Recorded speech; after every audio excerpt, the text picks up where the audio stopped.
This video will show you how to use the Find and Replace feature in Excel.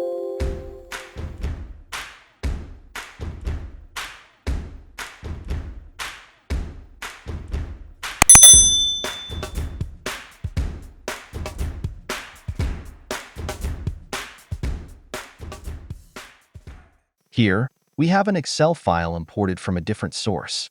We want to remove the Q at the start of each sentence. This can be quickly done in Excel. If you're in the File menu, click the back button and go to the Home menu. Go to the Find and select Option towards the top right in the Home menu.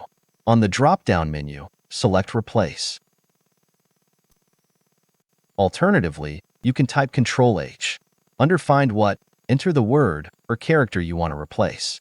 In our case, we'll enter Q, and we want to replace it a blank space. So, we leave the replace with field blank. Then, you can replace it manually or automatically.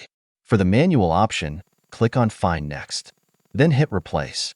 Since we want to remove the Q at the start of each sentence, we will select Replace All.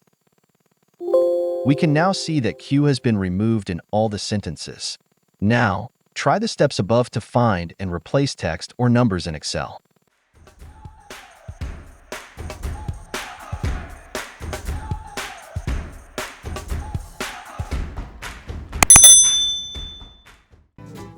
Simply click the link below to learn more.